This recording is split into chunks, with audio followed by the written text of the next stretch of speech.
And recording. And once again, let me welcome everybody to today's online event, Innovation Through IT, How Should Leaders Plan for Emerging Technologies? This event is sponsored by the Leadership for a Networked World program and the Government Innovators Network. And I'd like to begin with a poll. And if you would, just please click on the option that best represents you. And we'll be administering polling questions throughout the event. And anytime you see a poll slide come up, you don't have to wait for a queue. You can just click on the answer that best suits you. Give you another couple seconds to select.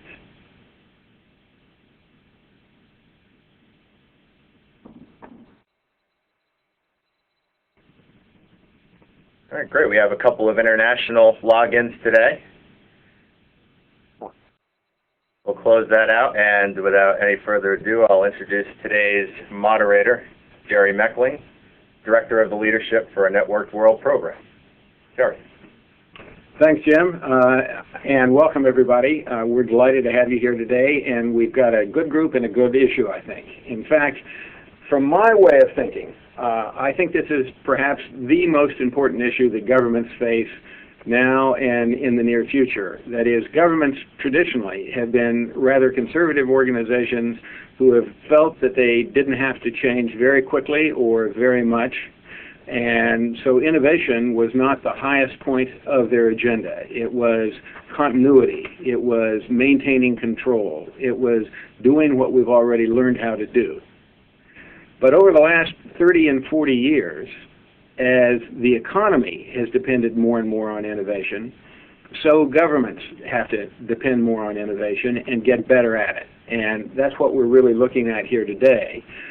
For all the innovations that are IT-enabled, what do general managers and political leaders in particular need to know about innovation, innovation enabled by IT, and what in particular should they do to act on that knowledge? What should we be doing that maximizes the return, minimizes the risk of the new things that are going on in the world? So we'll be exploring those issues. Got three great people to explore them with. Steve Jennings, who's the CIO of Harris County, Texas, is with us. He's been looking at these issues for a long time from a long number of different perspectives in the local government. Dan Mintz, who is the CIO for the United States Department of Transportation, is with us. And John Kost, who started life at one level or another as the CIO for the state of Michigan, but has now been looking worldwide at public sector activities for Gartner, is with us. They all have particular experience and some recent examples to show, and we'll talk to them. We're going to try to do our portion of setting the table on these ideas in about 30 minutes. So we're going to save a lot and depend a lot on you out there who have particular issues and questions that you want to get answered. But let me turn immediately to just a small setting of the table in looking at innovation and information technology for leaders and what they need to know. And I'll do that by trying to give this particular framework a little bit of sense and a little bit of a tool for us to think about what's going on in the world. The core challenge, I think, that we all face in government and elsewhere is sensing what's going on in the environment outside our organizations. What is going on that demands some response for us, and in particular, when those responses are not the ones we've learned all along, but has to be a new response, how do we generate that? What this framework looks at, if you see the vertical and the horizontal dimensions of it, is steps away from the status quo. The particularly stable position would be in the lower left-hand corner, where you don't have to take frequent steps away from the status quo, and you don't take large ones. So the lower left-hand segment of this framework is a stable environment where for most organizations you can handle the innovations problem the way you handle almost everything else. You assign some people to look at some particular element of what's going on out there and report back the implications. In our world, This is essentially having a good CIO and some good staff to look for emerging technologies, or to look for the way those technologies are changing processes and report back. It really requires the least investment in terms of keeping up with demands for innovation, and it's the traditional governmental way of handling this problem and almost other problems. There's a point at which the stable world of a specialized staff just can't keep up with things, where the demands for innovation are frequent enough that they require more effort and a different kind of effort to keep up with them. We would call this an evolutionary environment. The way people tend to keep up is sort of the way we've learned through total quality management. It is making sure that enough people at the front lines and in the middle of the organization have the training and the time to proactively look for problem-solving opportunities, for innovations opportunities. Senior management has to make the resources available, but senior management doesn't tend to get involved in individual projects very much here. They're largely bottom-up consensus kind of activities, but it does take much more work than in stable environments. But it takes much less work than when we're down here in the lower right-hand corner of revolutionary environments, where the changes within the paradigm that's been established for military affairs or educational affairs or healthcare or revenue collection is simply inadequate, and much larger changes in the process have to be implemented and designed. This is the revolutionary re-engineering jump from one learning curve to another learning curve, and it means not only that we have to have more resources to invest in innovation, it means in most cases that the innovations are threatening enough to the status quo that leaders have to protect those who are trying out the new methods. This is the arena for startups, for new programs, and for re-engineering that has to be politically wise in order to be successfully implemented. What the world is tending to see now is more and more the possibility that, like in the private sector in some locations, governments are entering truly turbulent water, where there are large changes that have to be taken with frequency, and it requires the kind of massive collaboration and networked world that is often being referred to as Government 2.0, as opposed to what's gone before. A lot of investment, a lot of risk, and a lot of uncertainty. We're going to look at these ideas today, again, through three particular perspectives.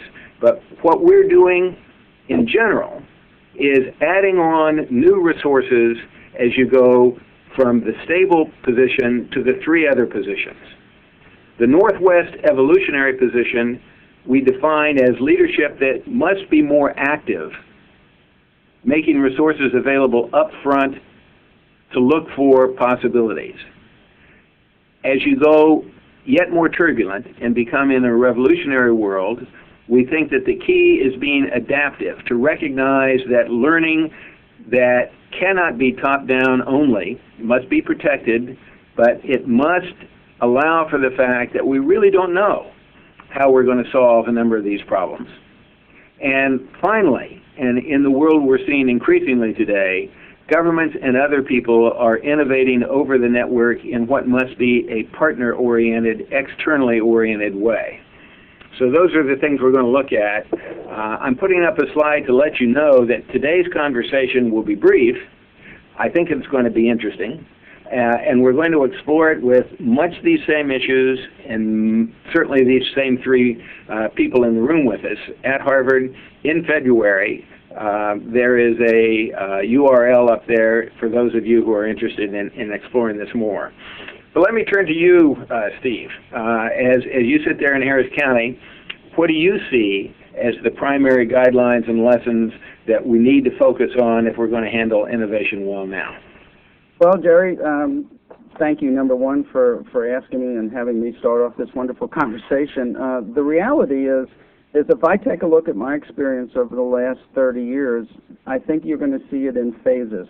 And the first phase is definitely the protective mechanism of where we were in government, especially in the local perspective, as far as an informational, one-way dialogue, as far as systems, service, and general information, migrating up to a more transactional when you start looking at the evolution of really the web in the 90s, getting us to the first levels of transactional, and now going into the Government 2.0, the Web 2.0, the collective approach to government, generally looking at a major shift, not only in how we do business, but basically how we're now going to be forced to evolve not only our internal structures, but our external structures, dealing with not only citizen information, but also business information and all of the other associations that we're now going to have to get realistically away from a one-stop portal, which the public doesn't want anymore. The public wants to choose its portal and wants you to adapt to connectivity to other portals. They want you to share information. They want to only go to one place one time, and they don't care where it is. So that means you're going to have to go into that really turbulent area of unknown, and how do I start making new governance structures? How do I start making new adaptive relationships, not only internal to the government, but external? How do I start migrating the path of local information to not only keep it where we used to have it local, but now start migrating it and integrating it into a state and a federal system where an individual citizen or somebody just requiring information can be very adaptive, go to one place, and have all of the behind-the-scenes software work for them. Let me interject a second, Steve, to just see that I'm understanding this correctly. If I'm hearing you right, then much of the earlier work that was done in the e-government phrase was sort of a piece using the net one way first, as you mentioned, too transactional, but sort of mild shifts. But the picture that I'm getting from your conversation is that the future is going to be substantially different from the kinds of initiatives, and the way we both designed them and implemented them will be quite different in the future than it has been in the past. Is that right? Absolutely correct. What I envision and what I think we're seeing right now really goes down to the Internet evolution is going to be defined by interfaces and interoperability. And the questions and the squeezy area that we get into in the turbulent is, are we ready for that? Can we adapt blogs to not only be a useful purpose, going into the collaborative nature of wikis, integrating into the local level, into the application development, your service-oriented architecture. Take a good look, and I'm using the Web 2.0 basis here, but take a good look at Second Life and look at how we can integrate that into our planning, our development, our emergency management. Look at just the effectiveness in a local court or commissioner's court public meeting where you can integrate YouTube and basically have social networks behind it and have people actually critiquing the speaker online at the speed of light. I mean, things are definitely changing, and I think the key aspect here, Jerry, is speed. The speed of which information has to flow back and forth, and basically, then it really will test the representative forms of government that we have versus, an internet-based world. Okay. One other observation, it seems to me from your conversation here, is that when you're talking Second Life and YouTube and social networks, I can understand looking back at online services as being something that fairly soon got up to a mass operations level. We knew what we were doing and we could really roll it out. It sounds much more experimental at a certain level to try to find out where the value in a Second Life kind of set of explorations might lead. Similarly with YouTube and some of the other things. Will we be forced into a period where we simply got to experiment more? Yes, And the reality is that's the excitement about technical innovation and where we're going with technical innovation. The drawback that we've always had, in federal government, state government, local government, is the exposure of failure when we've tried to integrate, we've tried to test, we've tried to go in this thing, because as you know, failure isn't accepted real well because it can be published all over the press, and it gives, basically we get no R&D value out of that. So we need to try and be very conservative in order to be successful. The speed at which this new evolution into web-based collaborative approaches is pushing us is that we're going to have to be allowed to fail. We're going to have to really get into the turbulent area to fully understand the R&D and the impacts that it's going to have on our infrastructures, the impacts that it's going to have on our staffing, the impact that it's going to have on our knowledge workers that we have in our local government and state and federal government. These are important ideas. Are there one or two others that you want to set the table with? I want to bring Dan into this soon. Well, the only other thing that you have to do is we live in a political world, so it's not just the technologists that have to understand this. We need to educate the politicians and the elected officials on basically re-evaluating and rethinking the way that they make their not only political information but public information available, and the security aspects that we're going to be facing in integrating all of this into a comprehensive approach. Okay, Dan, I think, Steve sees a world where the very speed of technology change in the way it's used in the private sector and society and the demands for collaboration make for a very different world than we had before, leading to a need for more experiments, which inevitably will bring some failure, which again then challenges us all with, do we understand the nature and do politicians understand the nature of what we're trying to deal with? Is that the world you see? And if so, how is it similar and what do you see that's different? Yeah, I think you'll find that my comments will echo some of the things that Stephen talked about. I'll go through the two slides quickly. Okay. And we can pick out some points that are salient. I'm going to focus more on sort of the general topics, perhaps in the questions and answers of people interested in specific technologies who can deal with it. So first of all, one of the changes I see is so when I started in technology, the goal had always been to optimize technology because the technology was never up to the needs of the business. And that was hard, but it was possible. And as you talked about it, government even there had to struggle. Now the technology capability, including this opening to the external influences through the internet, is much more, in many cases, is more capable than what you need to just run your business. So the issue then becomes, how do you optimize the organization?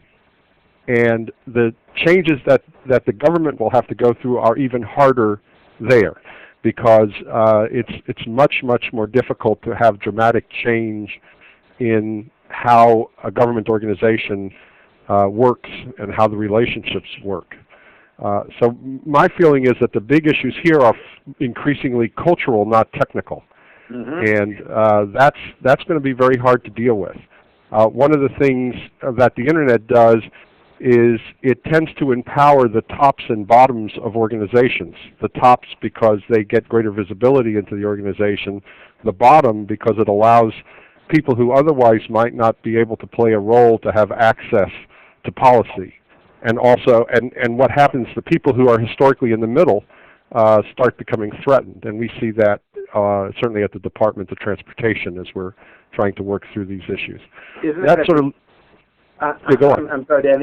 Isn't that a particular problem for government in that governments where the very top on the political side is known to move in and out fairly frequently? So there is a culture often of weebies, of we be here when you come and we'll be here when you go, that tend to be resistant to this. You're suggesting that it's a particular time where change in the middle management structures is necessary, and yet it may be hard to get the critical mass of resources to make that change happen? I think it's hard for a variety of reasons. One of the reasons is the reason you brought up, certainly in the federal government where you have this layer of political appointees. But in addition, the workforce organization, except when you're creating a whole new department, tends to be much more stable. In a private company, the terror of going out of business can force companies to change. That kind of terror doesn't exist in the government. So you tend to have a lot more stability in terms of responsibility. You may have people who may spend 10 or 20 years in a particular area of specialty. And right now we're saying that some percentage of that value is suddenly being taken away, not through anything that person has done wrong, but because of the ability of technology to take away the intermediation that position has interfacing between the top and the bottom of the organization. It's very disruptive. People resist that change a great deal. So one of the things that I think that the CIO then increasingly plays is not a technology role, but a context setter. Their job, it seems to me, is to define how this all plays out, how value goes across the organization, how people can retain value, how the information flows inside and outside the organization to allow the government organization to make some of these decisions. And that's a new role for the CIO in a lot of places. I can go on to the other one, or we can go on to... Sure, go on to the other one, and then I want to pull John in. Okay, so you can see I echo some of the things. There's a term called network governance, which relates to how then can you get all these organizations that are scattered around that don't work for you, how do you get them to do what you want? And in a non-hierarchical situation. And that's a very difficult topic to deal with. We talked about how government leaders will have particular problems. I echo what Steve said. How do we learn to fail often and fast? Not something the government is very comfortable doing. And the final piece, the one advice I have, particularly for younger people here who haven't been through all these problems and seen them come and go, is we keep assuming that because we're around today and the things are happening today, that we, for some reason, know better now than what will happen tomorrow. And that isn't the case. Tomorrow is just as unknown now as it was a year ago. And so we have to take into account the fact that we're in rapid change. Okay. So John, Dan has particularly added the dimension that the nature of the change that we have to deal with here is really cultural, much more than technology-based. And with public organizations with often a very large middle management structure and not the terror of going out of business, it can be quite difficult to identify what will work and how to get that done. As you look, and Gartner looks at these kind of issues around the globe, do you see things in somewhat similar ways, and what different ways can you offer for our audience? Absolutely see them in similar ways. I think part of the challenge, too, is that because often the IT organization and the CIO in particular is the one who's seen as the leader of the change, that they become the scapegoat for the inevitable failure, and particularly when we're talking about large, long-term projects. So the challenge becomes keeping projects so that they're not viewed as IT projects, and that the business or the program leadership, the management, and even the political side, as Steve made reference to, is actually engaged in all of this stuff and are taking ownership of all of this. So we're seeing quite a lot happening in this area, and a lot more realization in some quarters by the political sector that something different's got to happen. What we've done is examined sort of the kinds and the levels of degrees of innovation that are actually occurring out there. And we see, for example, that if you look at the issues of effort versus impact, the first degree of innovation is simply within a program. Relatively easy to handle, fairly technology intensive. It's about redoing the specific applications of a specific program. But when you get to the second degree, now you're talking across programs within an agency. The third degree, across agencies, but within a government.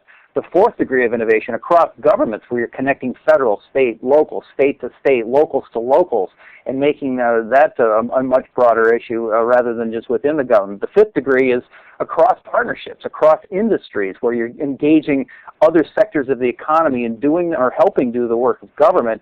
And then the sixth degree is where you've got a fundamental societal transformation that needs to occur or is occurring by nature of the aging of the population, changes to mobility and that sort of thing. And what we also discover is that the usual issues of people, process, and technology are not uniform. As we go out from the first degree of innovation to the sixth, the people issues become even more important, while the technology issues and even some of the traditional government process issues, which are huge inhibitors, become actually less problematic the farther out we go. Nice diagram. Thank you. Nice diagram.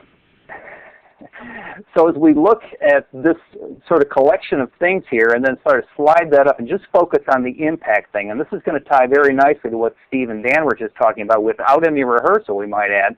You look at what are some of the major things that we need to focus on as we look at impact. Starting on the far left, IT infrastructure. Well, we got a hell of a lot of it in government, and we need to shrink it. We need to make it more resilient. We need to focus on multi-channel, not just on the traditional online kinds of thing, as Steve was just saying. And we often may need to become multi-sourced. IT applications themselves, increasingly, in order to do what we need them to do in the future, are going to become more COTS-based, more focused on service-oriented architecture with a heavy reliance on web services and much more agile. And then also back to Dan's point, and I think also to yours as well, Jerry, the whole issue of collaboration network. So we're not talking about the technical network per se. It's how do we link people together? How do we share content? How do we share knowledge across organizations and do so in such a way that the information is still secure, there's secure connectivity, and we have data structures that actually work across agencies. But that also gets farther out to the far more complex issues about internal behavior within government. How do we change the performance metrics? What sorts of leadership things need to happen? How does leadership need to be engaged in all this? And what are some of the rewards and incentives for different kinds of behavior amongst employees? And then there's the external issue. What are the public policy dimensions to all of this? How do we educate our customers, our voters, our citizens to use things? Part of the reason why e-government, as we've known it, which is largely web self-service, has largely been a failure in most places, or certainly not achieved expectations, is government's done a crappy job of educating its public, educating its customers about how to use it and what are the benefits, and also to understand some of the market behavior. But the underlying element of all of this is the integration of leadership of both the business and the technology. And so often these projects, these programs that we see talked about and worked on, all of these innovations are seen as IT projects, and we lose the connection to the business, and the business frankly washes its hand because it doesn't understand it or doesn't care. And that goes to this next sort of issue, which is some of you may be familiar with the Gartner Magic Quadrant. Well, as part of our election process and our election coverage in 2006, we actually created a Magic Quadrant process to assess the new leaders who are being elected. What sorts of characteristics do they have in terms of their vision for the government? How broad is it versus how narrow? And also, how much attention are they willing to play to execution, actually being engaged and rolling up their sleeves and getting work done? We found 4 different kinds of political animals out there. One is political, the kind of person whose view of IT is, let's give a laptop to every student in the classroom. Let's make sure we have broadband to every community. Very high visible, very high touch stuff that's sort of beyond what government does on a day-to-day basis. And we see a lot of politicians talking about this stuff. We also see managerial leaders from time to time, those who are very focused on how does the government actually work. People traditionally come from the private sector who really bring a very strong corporate focus to how to improve government. We have very risk-averse leaders who want nothing to do with information technology, whose view of creating the role of CIO is to make IT go away. Get the CIO in here to make all of these issues become irrelevant and make them go out of sight so I don't have to worry about. And frankly, then just as you said in your slide, Jerry, the transformational kinds of group. And the problem we have is in the whole issue of innovation is that not all of them are well suited to do innovation. So as we get new leadership, as we have elections, as new political leaders take over in appointed positions, to what degree are they engaged? To what degree will they actually welcome innovation as part of what they're trying to accomplish? And so often we try to get innovation introduced in an organization where they are so afraid of their own shadows, so afraid of being in the newspaper that there's no way they'll touch it.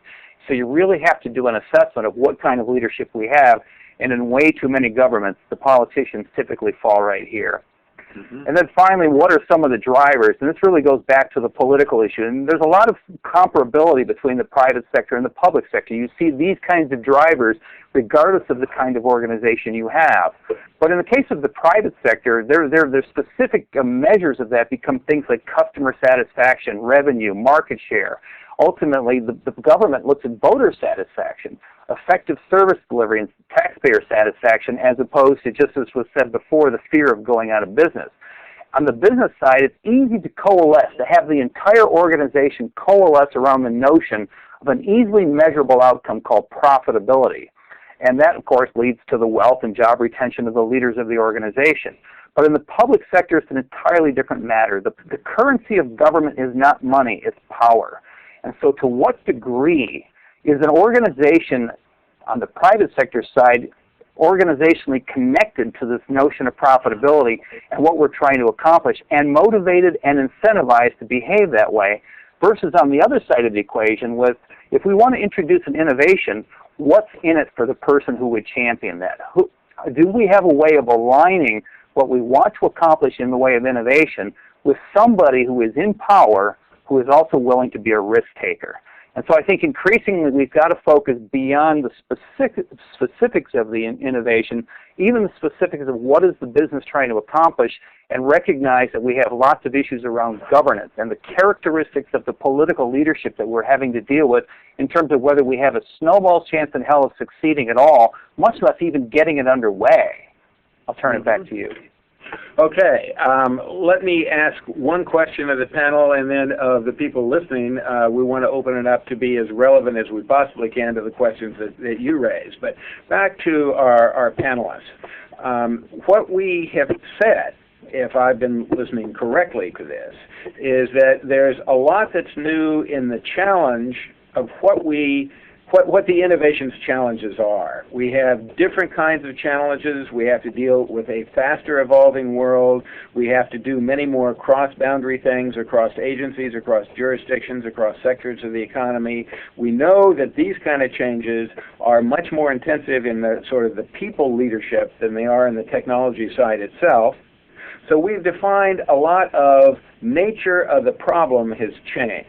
My question is, as new administrations come in, what are the small list of how we solve these problems, pieces of advice that we've learned either at the local level, Steve, at the national level, Dan, or wherever you see it, John? What are the one or two ideas about how to step up to these new challenges that will make people successful do you have? Steve? Well, Jerry, one of the things that we've had a lot of success in, and has to do with implementation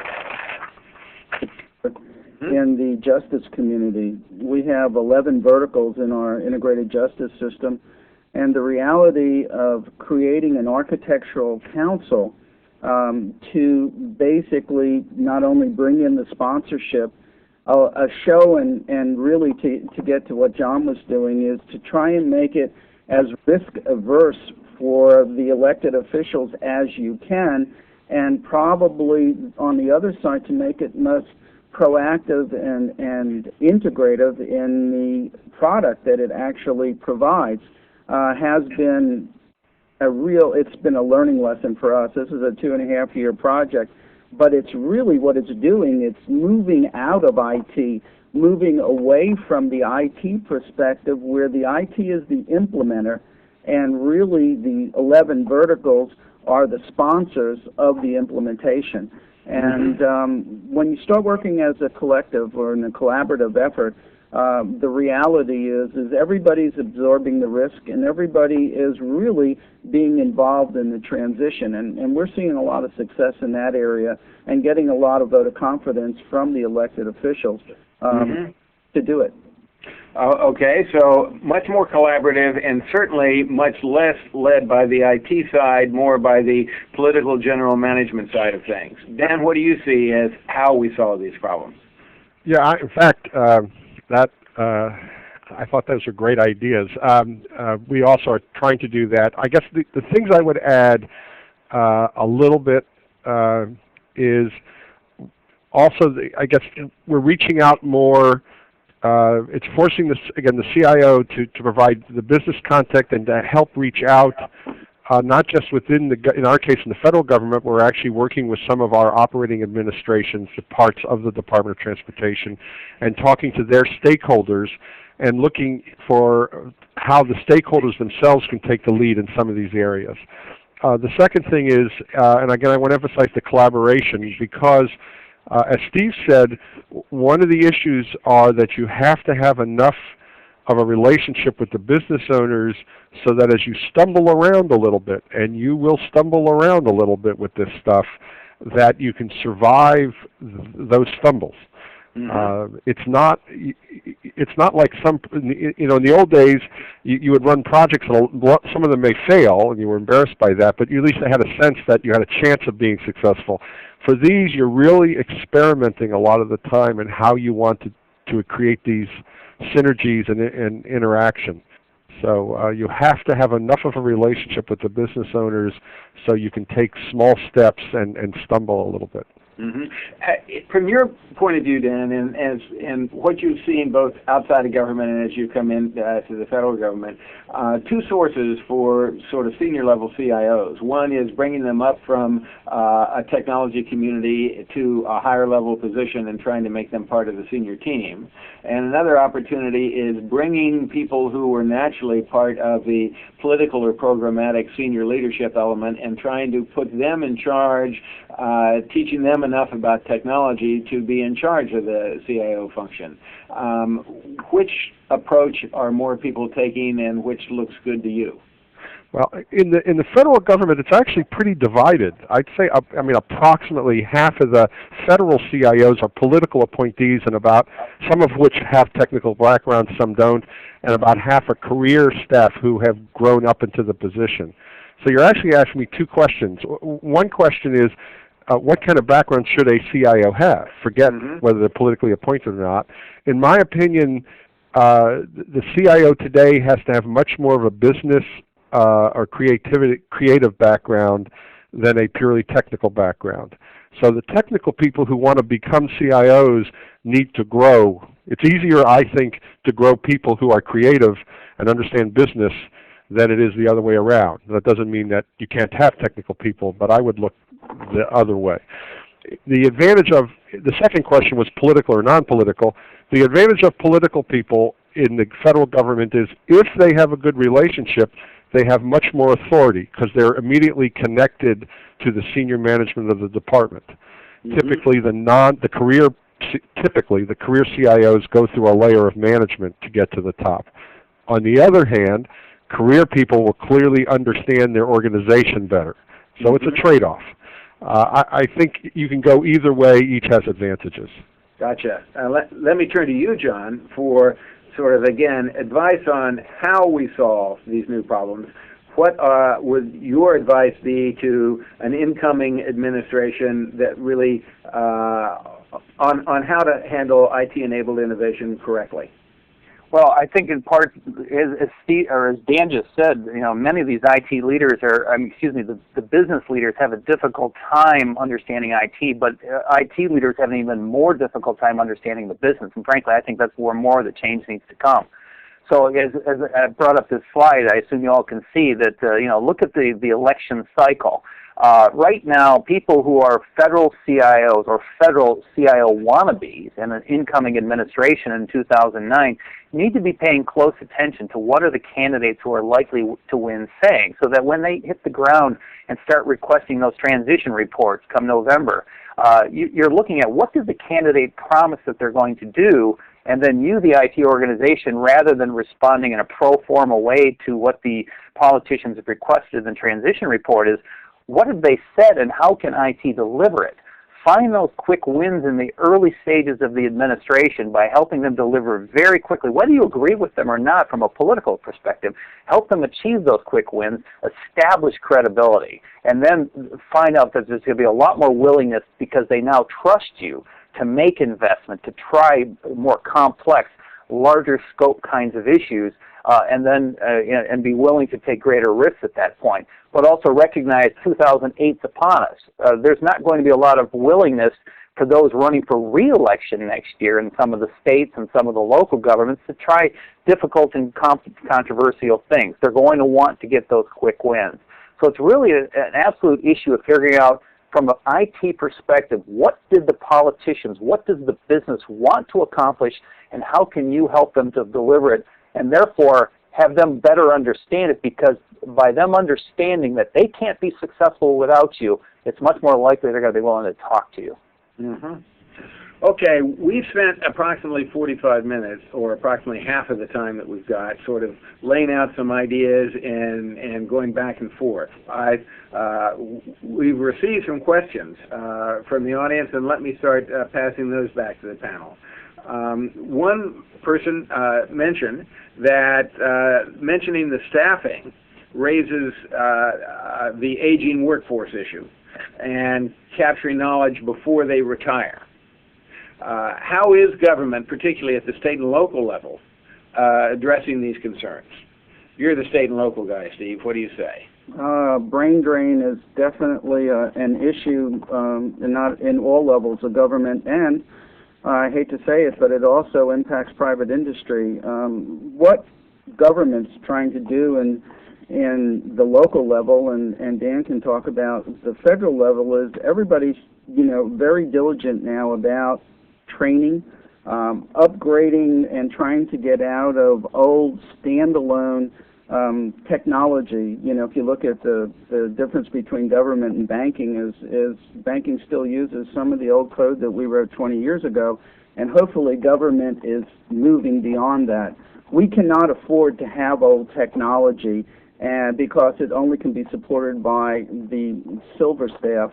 The reality is that's why we're seeing more migration. That's why a lot of us are looking into wikis for documentation, collaborative documentation. We're looking into basically a lot of web-based, upgrading new technologies, and also looking for the outside as far as contract labor outside to keep a technology level up to snuff where we can't keep it in-house. Got anything to add to that, either Dan or John? This is John. Yeah, I'll jump in here. I think there's a couple of things that are beginning to happen. A couple of years ago, in one of my presentations at a Gartner event, I forecasted that by 2009, that 85% of all government IT spend in the United States would be outsourced. And it's not the political issue, whether outsourcing is good or bad or indifferent. It's a survival issue. That at the end of the day, if government can't hire and retain core IT staff, especially with the more modern technologies, then it's going to have to turn to outsourcing. And we're seeing that manifest itself in many different ways, whether you see it in San Diego County or the state of Virginia, where they're outsourcing literally everything, to more specialized kinds of things. One thing that's beginning to creep up that more and more people are seeing in the public sector is the notion of software as a service. Buying things like Salesforce.com to use as a CRM tool to help manage customer satisfaction, things like that. So you're seeing what government is doing that. I think that's a very interesting and forward-looking and potentially quite controversial set of ideas. Who's cutting the ice on that? Well, there's some small local governments who right off the bat simply can't do this sort of stuff. I'd have to go through my file to see the specific list, but there's some cities now who are using software as a service, using CRM tools that specific way. Right now it's largely the medium-sized cities, the cities under 400,000, greater than 100,000, that are looking at this simply because they recognize they have to do something, but they haven't got the technology capability to do it themselves. Mm-hmm. Okay, let me ask whether software as a service, which is over the net, taking advantage of the internet and pretty open standards, is going to evolve, or how it relates to open source software and the government interest in that. Are they similar or a very different phenomenon, and what do you think is the future for the open source as an innovations tool?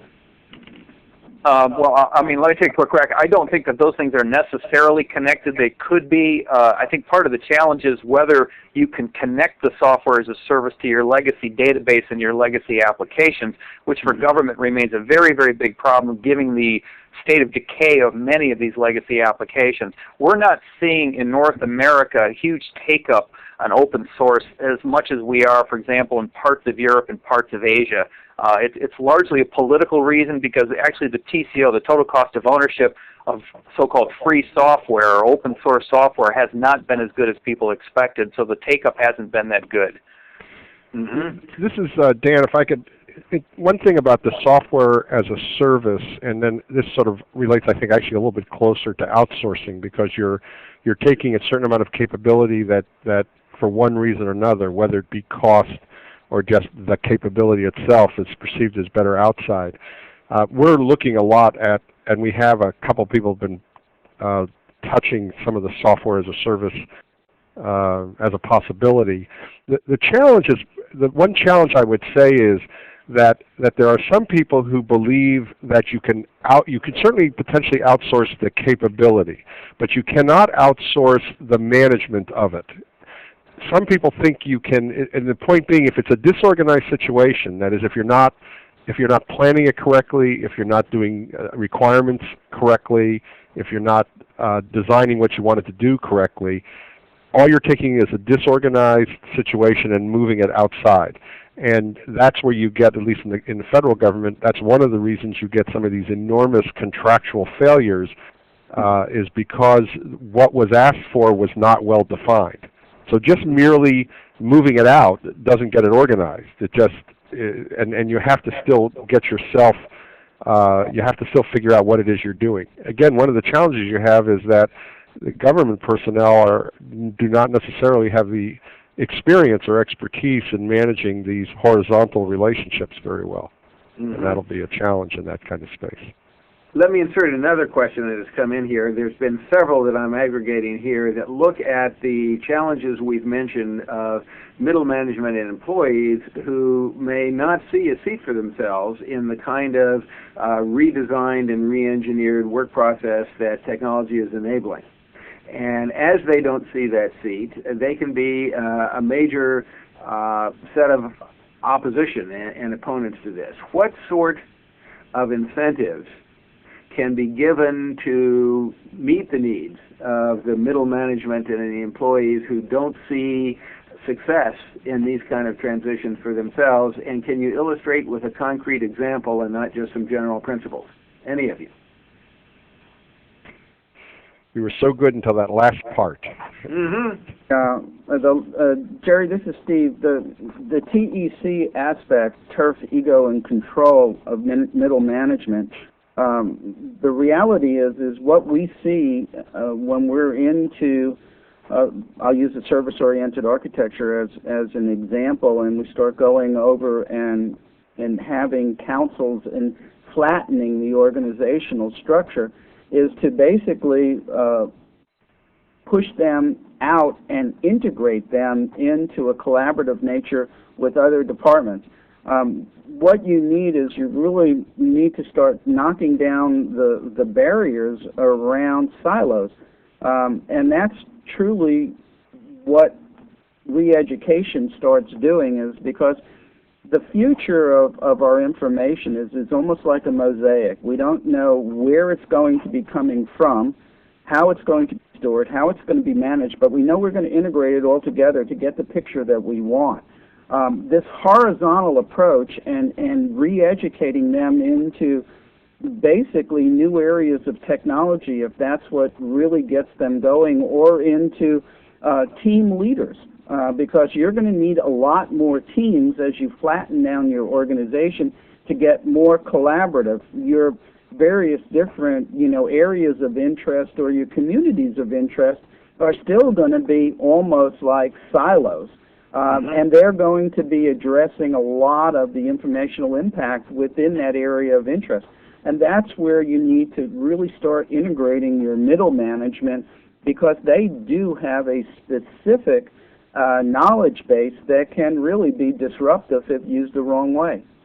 Let me come in with an example that came to me that I have to keep confidential, so I'll change the names here. But this was an award-winning innovation that looked at customer service by enabling eligibility determination to be handled on a cross-boundary multi-program basis in a particular state, and won a lot of awards for decreasing the time it took to get onto the rolls of various programs and increasing the uptake and the penetration rate. It had a lot of metrics for success, and they emphasized in the public statements the collaborative nature of moving from the way they did it to the new way.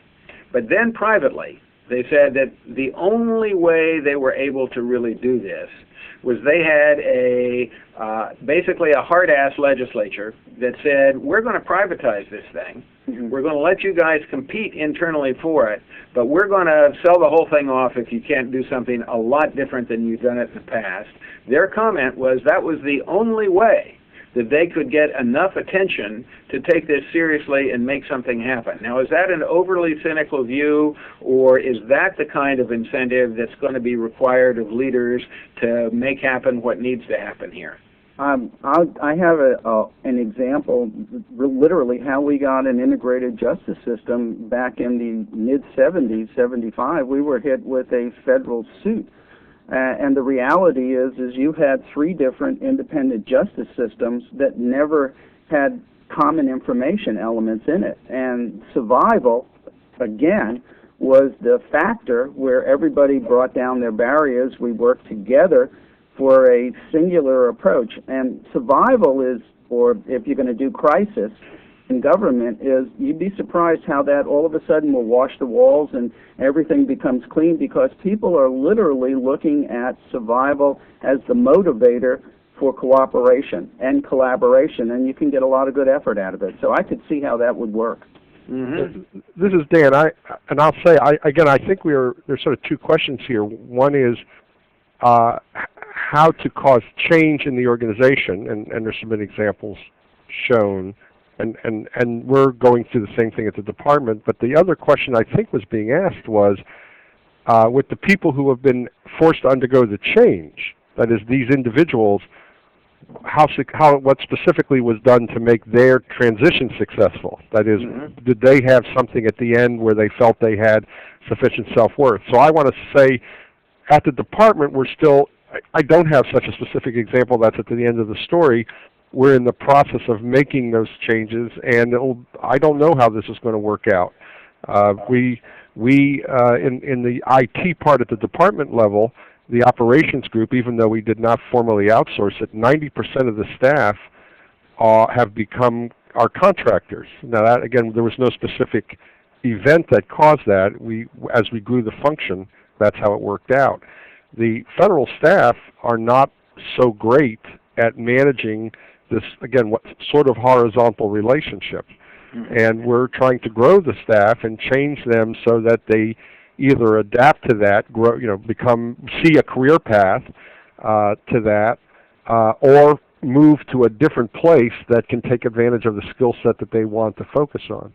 But the story is not yet told now. I would say even though this is a generality, I'd say the main thing is, as you go through these processes, it's important to be transparent about what's been going on, and make sure that as much information is given out, and people understand how they fit in. But it's going to be hard. It's going to be hard in 2 directions. Not just because the middle management lose value, but also because of this need to understand how to manage these external stakeholders.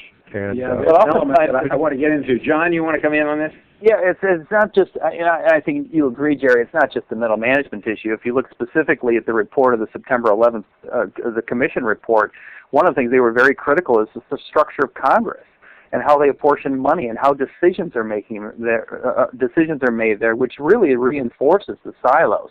So at the end of the day, all of the flattening that we're talking about really goes back to what you were talking about in the upper right-hand quadrant of your slide, which is this whole issue of trans-border collaboration.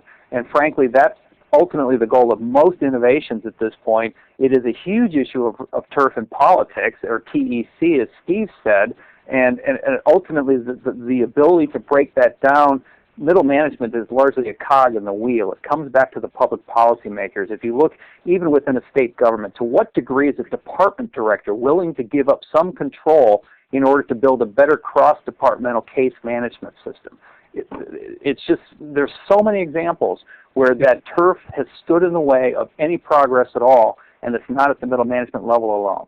Yes. One of the interesting things that did seem to me is, as you look at places where government has now a reputation for having understood and taken action, and I will turn to Michael Bloomberg in New York and to former Governor Warner in Virginia, both having done aggressive things, and I think on balance quite well, but both bringing to that leadership position experience on this kind of change that happened before they got into an elected government position.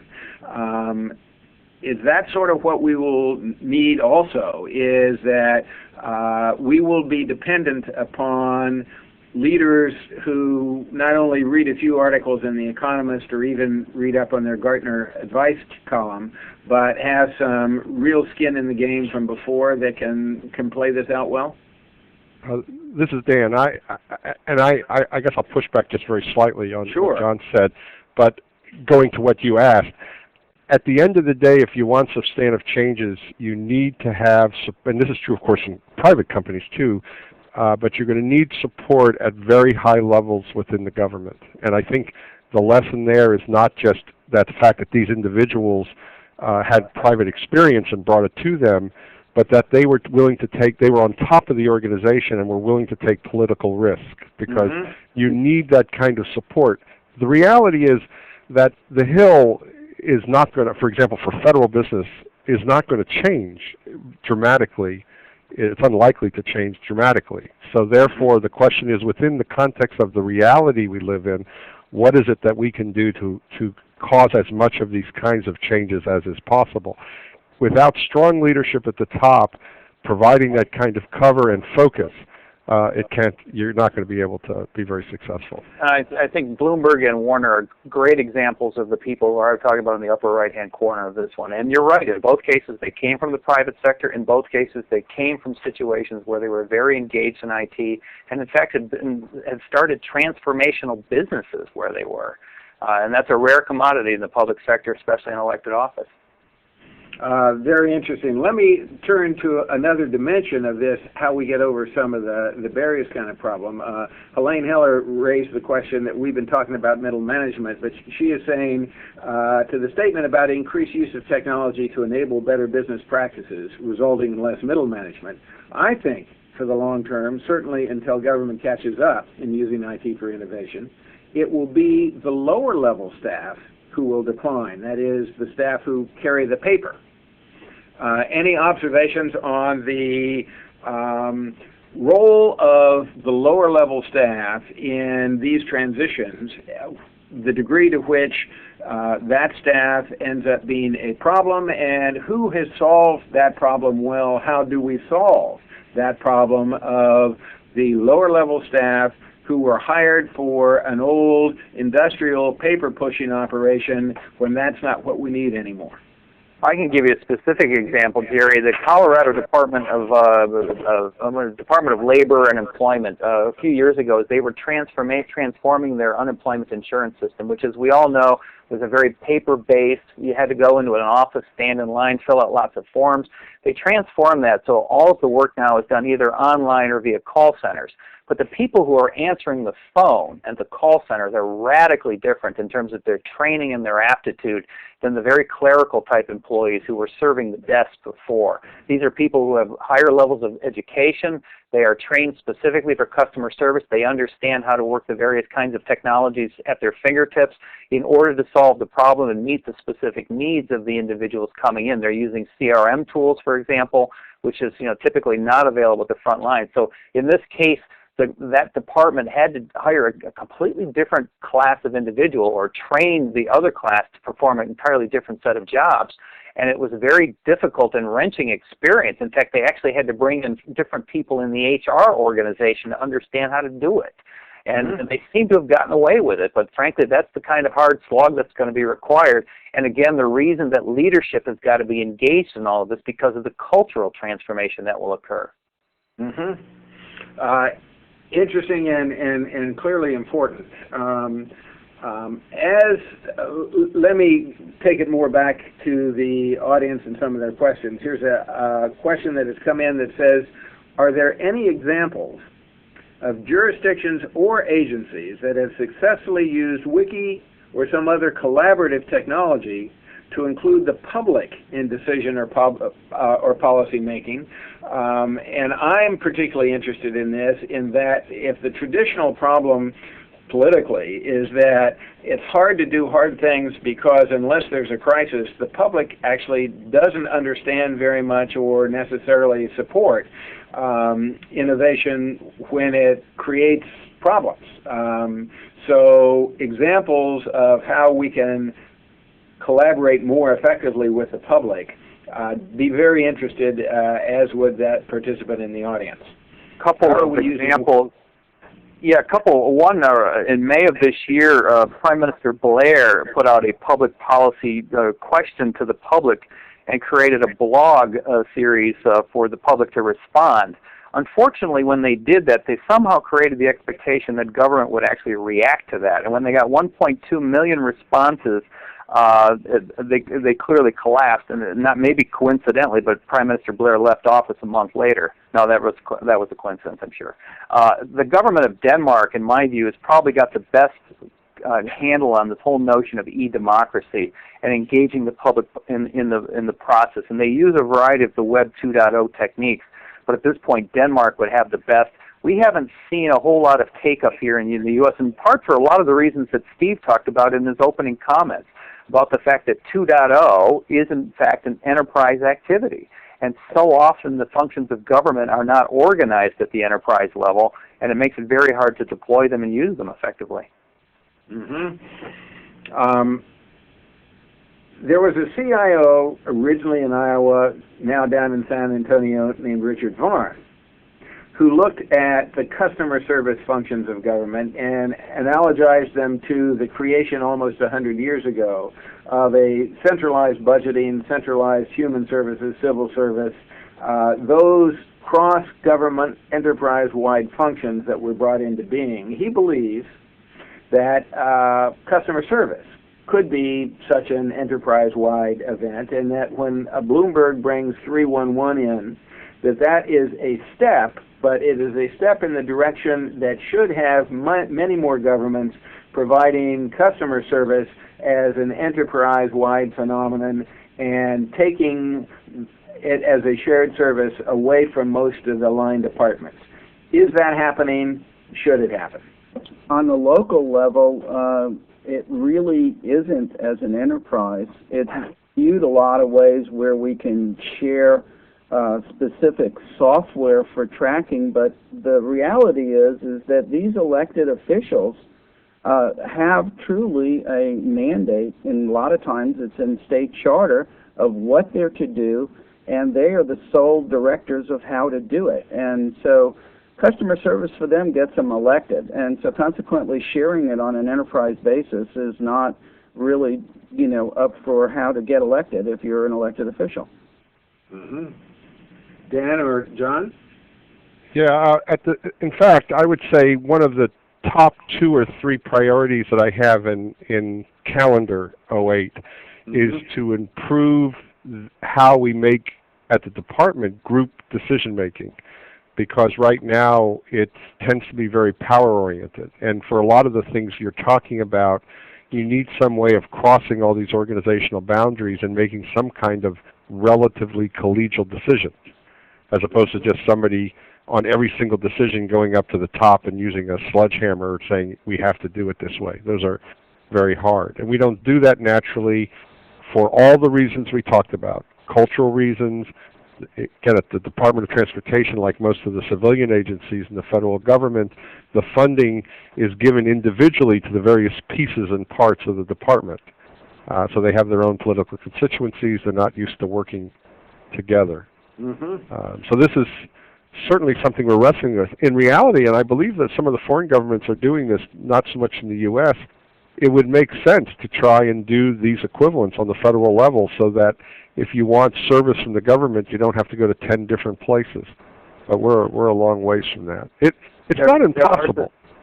There are a number of instances where it's working, and I mean, Steve already mentioned did you, Jerry, the 311 phenomenon, which is now affecting probably 6 or 7 dozen cities in the U.S., but virtually all of them in the U.K. At the larger levels, there's not a lot of states yet who have embraced the notion of a single enterprise point of customer service, but the Canadian governments, most of the provinces, and the national government have created organizations like Service Canada, Service Ontario, Service New Brunswick, who are raising the level to the provincial level to get at some of what Dan was just making reference to. At the national government level, I think the very best example in the world is actually wonderful. Down in Australia, there's an organization called Centrelink, and Centrelink is a one-stop shop via any conceivable channel you would imagine that provides service across about 3 dozen different federal government programs of the Australian government.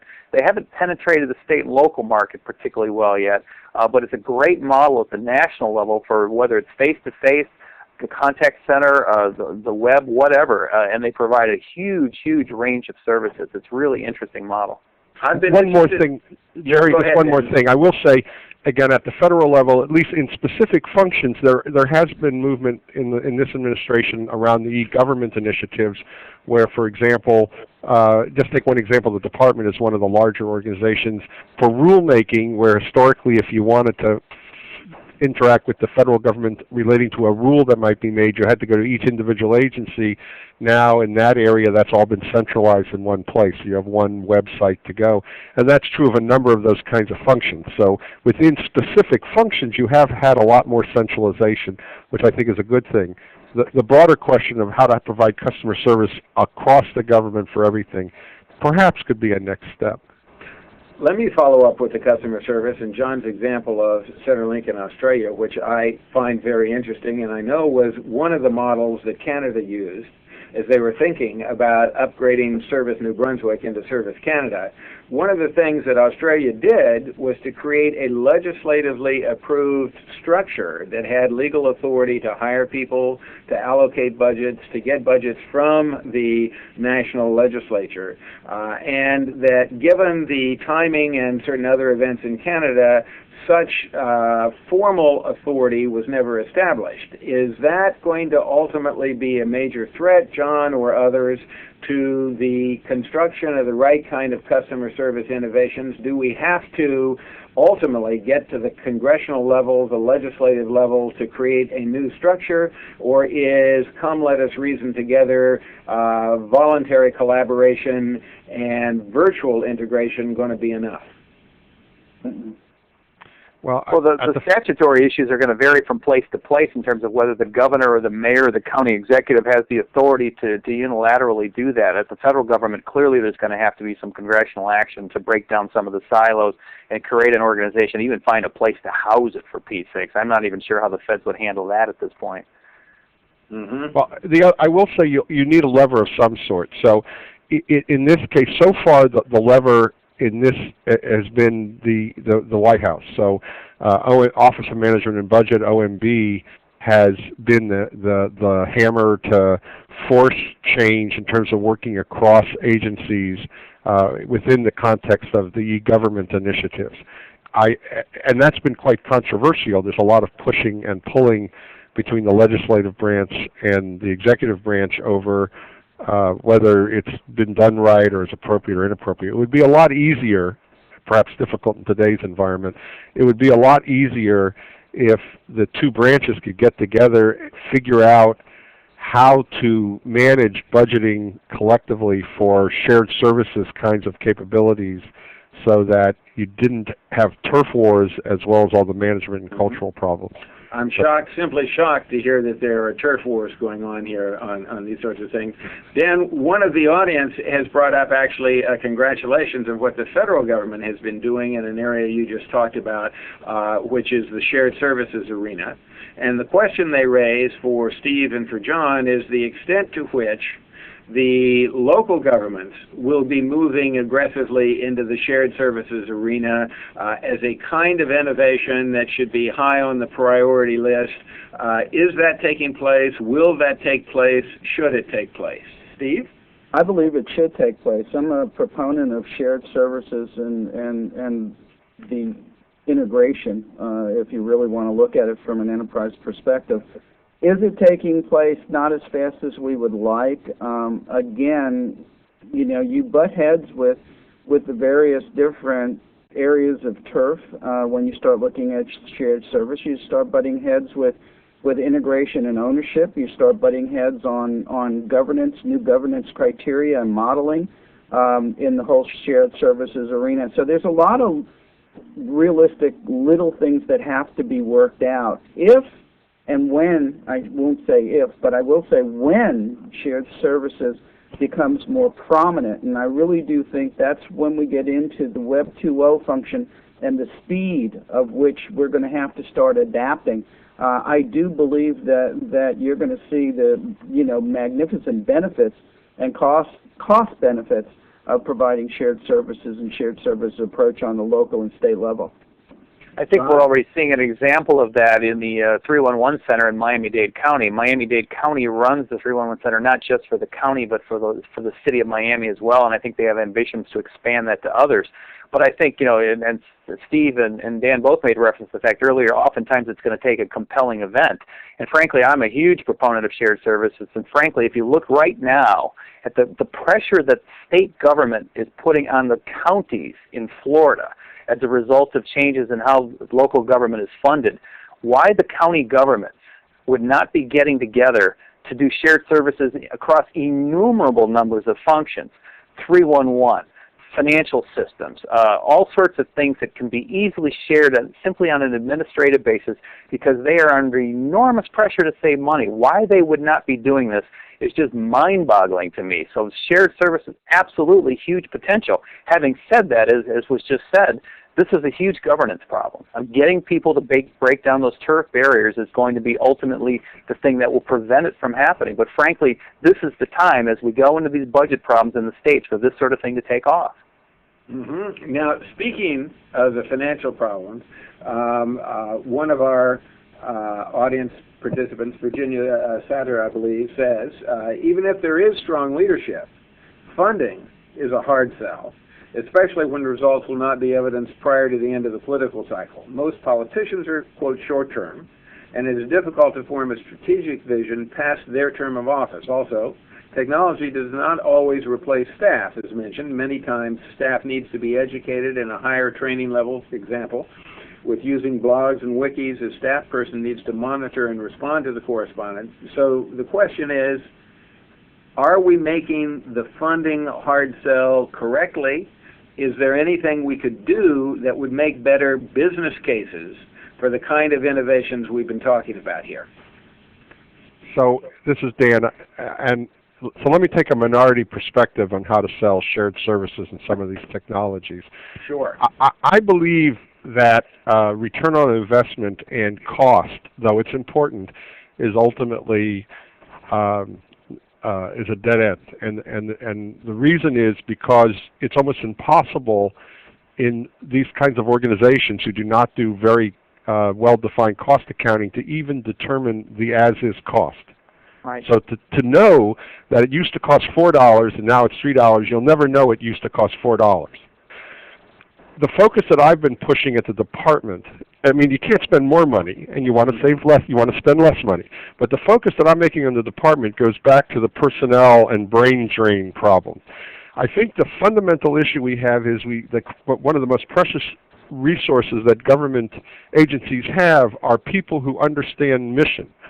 And if they're focused on these shared services activities, that is worrying about desktop computers or how you're going to do BlackBerries, then they're not focusing on how they're supporting their stakeholder, the U.S. citizen, or their intermediate stakeholders like Congress or whatever. So my selling pitch, which seems to resonate a little bit anyway, is that by centralizing these shared services, we free up these personnel slots, which no one has a lot of, to focus on their mission. Mm-hmm. And that even to a political appointee has some resonance, because that is a win. That allows them to take these resources and do these policy things that they want to do, as opposed to having them tied up worrying about whether they're going to do video conferencing correctly. Mm-hmm. Another, I'm sorry, Dan. Go ahead. No, I was just going to throw out another area that's really coming and being driven home more from Homeland Security is the whole aspect of grant funding, which is absolutely critical to states and local government. And some of the criteria as far as regionalization, standardization, cooperation, and expanding your boundaries in joint grant development, which is really becoming very popular in the communications aspect and the interoperability requirements for supporting emergencies. Mm-hmm. Do you have any thoughts, John, on making the business case? Whether are you skeptical of sort of traditional return on investment calculations or cost-benefit analysis the way Dan is? How should we be solving the business case problem? I'm very skeptical, and it goes back to an earlier slide that I see one of our questioners had some concerns about. I mean, the fact is the government is about power, and I'm not talking, yes, there are people who have altruistic motives. There's no question about it. But at the end of the day, are the people who control the purse strings, that is, they are the ones who have the power, are they willing to use that power in such a way to pay for change, regardless of whether it's a financially positive ROI or not? What is the driver that would cause them to want to put skin in the game, to take risks, to try something different? And oftentimes it's, how do we figure out this initiative and what it's going to do for me, to make me more popular, to make my government more popular at any given point in time? That has a lot to do with the rise of these 311 systems at the local government level. Those things are not financially positive in terms of ROI. I've looked at almost all of them. I have not found one that has paid for itself. And they're expensive to create, but they cut through the crap of government. They help citizens navigate it. They're incredibly popular. They solve a whole bunch of business problems, and that's a big reason why people do it. So we really do have to focus on what are some of the political drivers out there, far more important than what are those financial ROI issues. That's not to say that we can ignore the financial stuff, because indeed we can't spend more money than we got unless you can print it, like the feds do. But I mean, those issues have got to be addressed. But understand, that's not what motivates most politicians. It's about how do we improve how we do business and are perceived to be successful.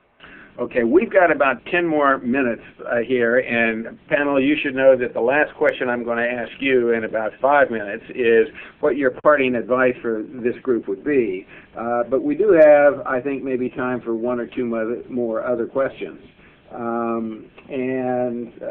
So let's see what we have. I appreciate, audience, that you've asked so many questions. You've asked so many that I apologize for not being able to get to all of them in any means. But let me see here.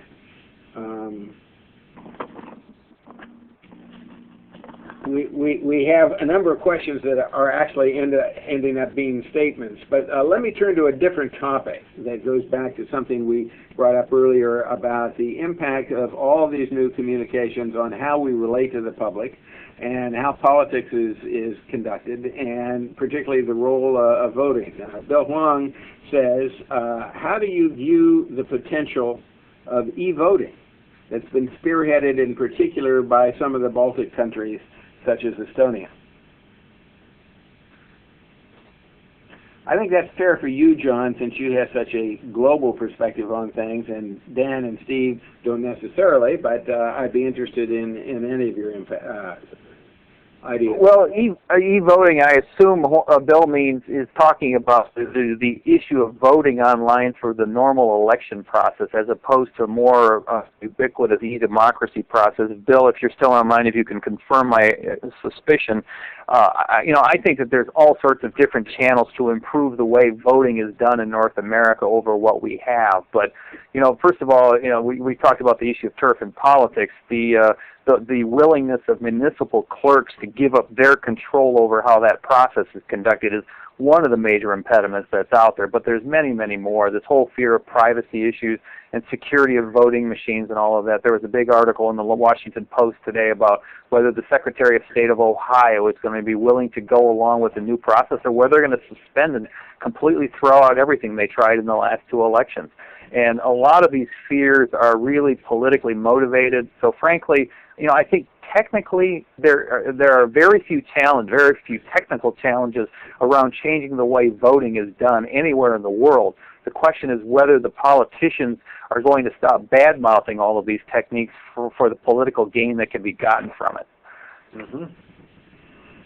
Okay, we actually do have 6 minutes left now for our operation, and we have introduced this topic that, again, I believe is one of the less talked about but most central challenges that government has, which in a world which now today and tomorrow and the day after tomorrow is depending much more on innovation. Government can be a true stumbling block to its entire society with the good jobs going elsewhere in the world if government doesn't keep up and provide both an infrastructure and a governance structure that is innovative enough to deal with the modern realities.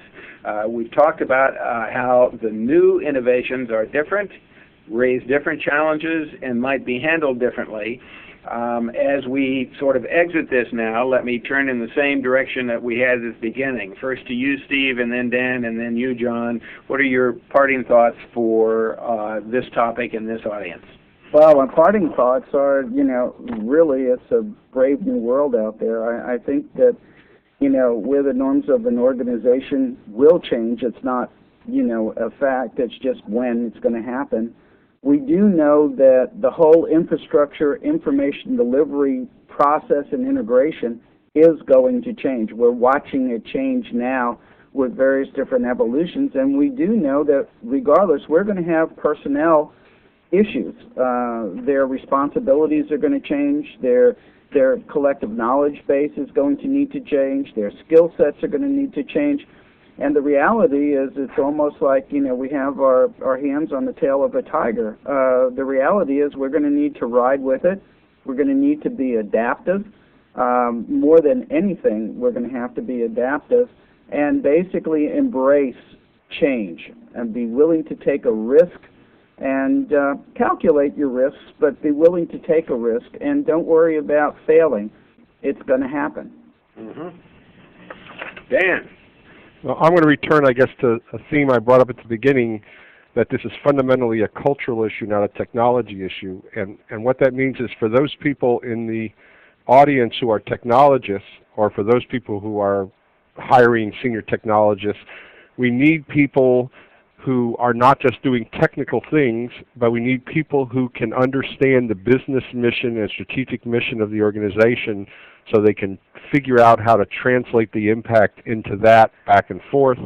If you're hiring people, I think you have to look at people, not people who are just good at the technology, but people who have business capability, who can understand how to communicate between the people who own the business need, and the stakeholders, and the people who are going to be doing the implementation of technology.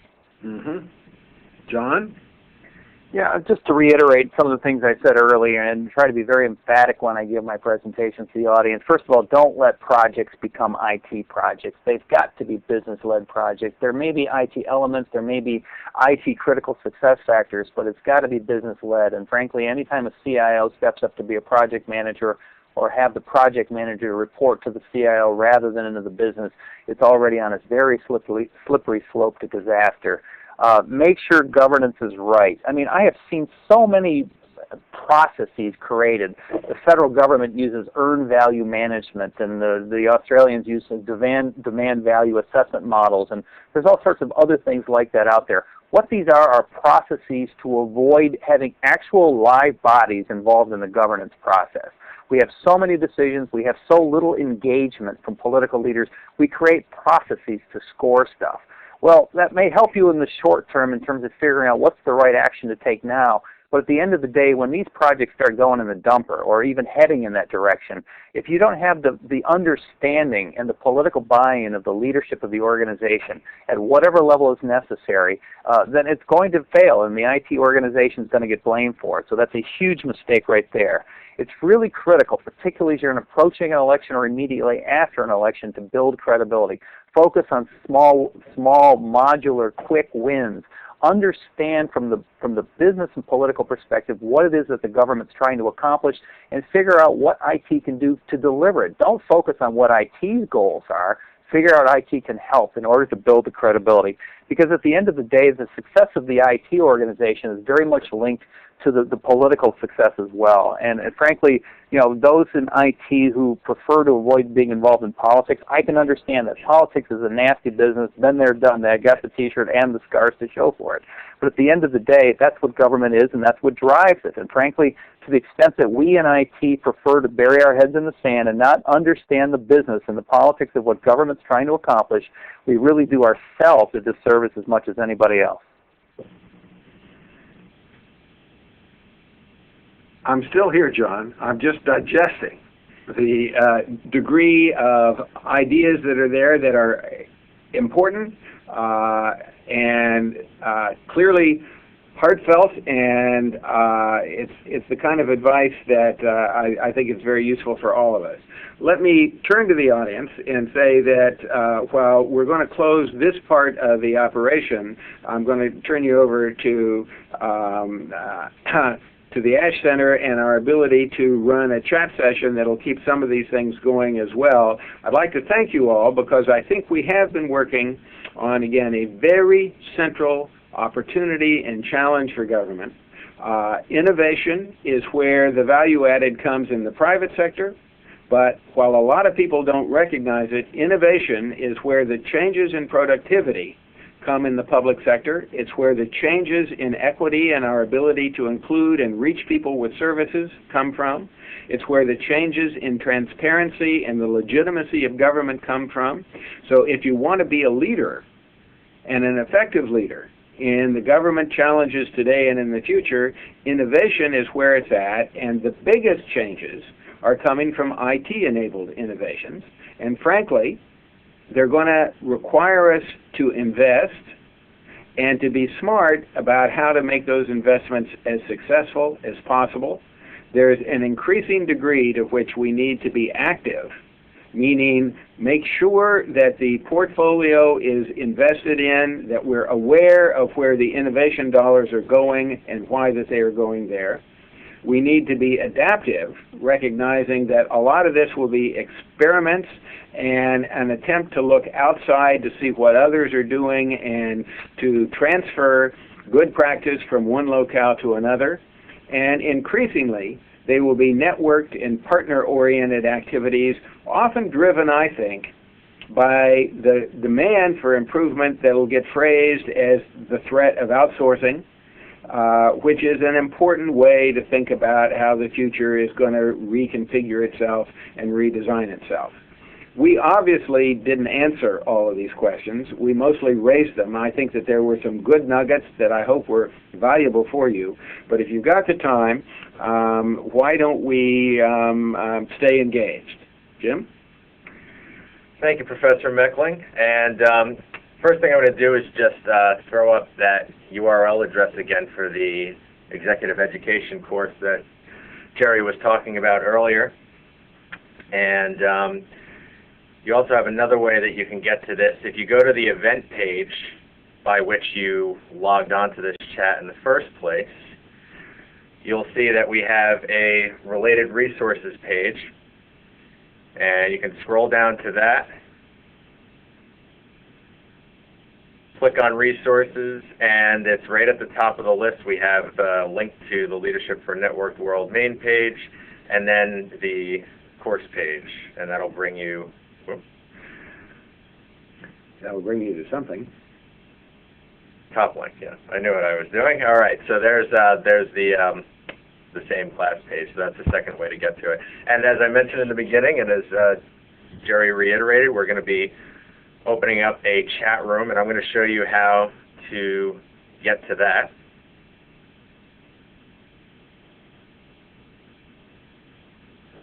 Sorry for the delay. So here are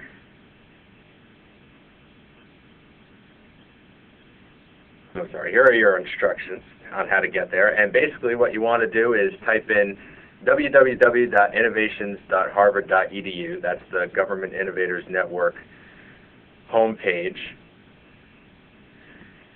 And then in the top right corner, you're going to see a link under What's New, Innovation Through IT, Post-Event Chat Room. Click on that link, and you'll come into a Campfire Now login page, and you simply type in the name you'd like to display. Click Sign In. We don't have to type in Jim Cooney. We can use our own names. If you wish. And you'll be entered into the room, and I'll be there to provide technical assistance, but the tool is very easy to use. We'll keep it open for a couple of minutes, and if we get some participation, we'll keep it open for 20 minutes, as long as an hour, as long as you wish to talk. So I'm going to leave those instructions up. You can close out live meeting once you've entered the chat room. You don't need to keep live meeting open in order to chat. Thanks again to our panel and to Professor Mechling. This is a great success. We had a lot of great questions, and we're very grateful. Thank you, panel. Thank you, audience. Hope to see you again here sometime soon. Thank you, Jerry. Thanks.